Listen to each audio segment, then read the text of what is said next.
امارات میں social media پر نفرت کا کاروبار کرنے اور دہشت گردی کو بڑھاوا دینے والوں کے خلاف سخت کارروائی کا اشارہ دیا جا رہا ہے اور سزاؤں کے بارے میں تفصیلات میڈیا کے ذریعہ بتائی جا رہی ہیں۔ اس بلیٹن میں خبروں کے دوران یہ تفصیل بھی بتائیں گے۔ آج بدھ کا دن اور جنوری کی 26 تاریخ ہے۔ عرب دیش کی خبریں سننے والوں کو فیض الحق کا سلام۔ سب سے پہلے سعودی عرب۔ سعودی حکومت نے ایک سال کے دوران 1360 ویب سائٹس اور اپلیکیشنز کو بند یا بلاک کر دیا ہے۔ ملک کے central commission for audio visual media نے کہا ہے کہ یہ اس لیے کیا گیا ہے تاکہ ملک میں میڈیا کانٹینٹ کی پائریسی کا ماحول نہ پیدا ہو۔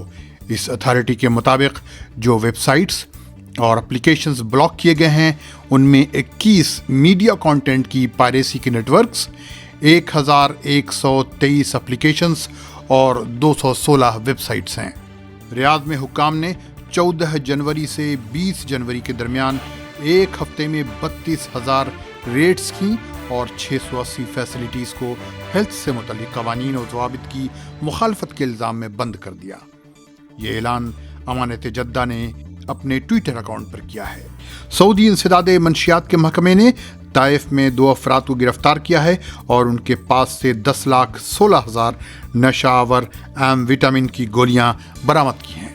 سعودی محکمہ موسمیات نے کہا ہے کہ جمعرات سے سنیچر کے درمیان تبوک، ناردرن بارڈرز، جوف، حائل اور مدینہ منورہ کے شمالی علاقے میں درجہ حرارت -2 اور -4 کے درمیان ہو سکتا ہے۔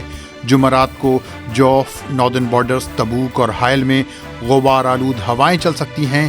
یہی حالت قصیم، ریاض، نجران اور مکہ مکرمہ کے بعض علاقوں میں بھی ہو سکتی ہے۔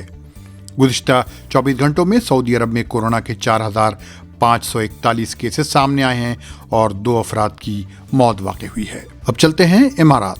جو لوگ امارات میں رہتے ہیں اور سوشل میڈیا کے ذریعہ نفرت پھیلانے کا کام کرتے ہیں اور دہشت گردی کو ہوا دیتے ہیں وہ ہوشیار ہو جائیں۔ اگر وہ ایسا کرتے پکڑے گئے تو انہیں کم از کم 10 سال یا زیادہ سے زیادہ 25 سال قید کی سزا ہو سکتی ہے اور 20 لاکھ سے 40 لاکھ درہم تک جرمانہ ہو سکتا ہے۔ امارات میں لوگوں کو اس قانون سے واقف کرانے کی مہم شروع ہوئی ہے۔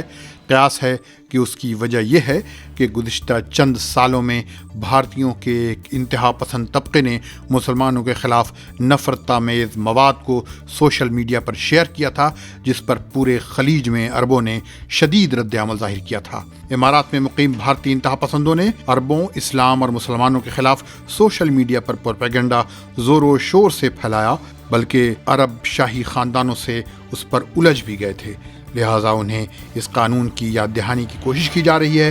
امارات کے لیگل ایڈوائزر ڈاکٹر یوسف شریف نے کہا ہے کہ امارات محبت، رواداری اور یکجہتی کا ملک ہے۔ یہاں رنگ، نسل، دین و مذہب اور زبان کی بنیاد پر نفرت پھیلانے اور دہشت گردی کو ہوا دینے کی اجازت نہیں دی جا سکتی۔ امارات کے بعض روزناموں نے اس موضوع پر عربی میں عوام میں بیداری لانے کی مہم شروع کی ہے۔ یوسف شریف نے روزنامہ الامارات الیوم میں اپنے ایک انٹرویو میں امارات کے 2021 کے قانون نمبر 34 کی یاد دہانی کرائی ہے، جس میں انٹرنیٹ اور سوشل میڈیا کے ذریعہ نفرت اور دہشت گردی پھیلانے کی سزا کی تفصیل بیان کی گئی ہے۔ گزشتہ سال ان بھارتی انتہا پسندوں میں سے ایک بڑی تعداد کی عربوں نے سوشل میڈیا پر نشاندہی کی تھی، جن کو امارات اور دیگر عرب ملکوں میں ملازمتوں سے ہاتھ دھونا پڑا تھا۔ قیاس ہے کہ اب یہ خلیجی ممالک اپنی گرفت مضبوط کر رہے ہیں تاکہ یہ نفرت آمیز پروپیگنڈے کے لیے ان کی سرزمین استعمال نہ کی جائے۔ اسی دوران امارات کے پبلک پروسیکیوشن نے ان لوگوں کو طلب کیا ہے جنہوں نے سوشل میڈیا پر بعض ویڈیو مواد پھیلایا تھا، جس سے پبلک پروسیکیوشن کے مطابق ملک کے امن و استحکام کو خطرہ لاحق ہو سکتا ہے۔ اس کا کہنا ہے کہ ان ویڈیوز سے ایسا محسوس ہوتا ہے کہ یہ لوگ حوثی ملیشیا سے ہمدردی رکھتے ہیں جو ملک کے بعض اہم مقامات پر حملہ کر رہے ہیں۔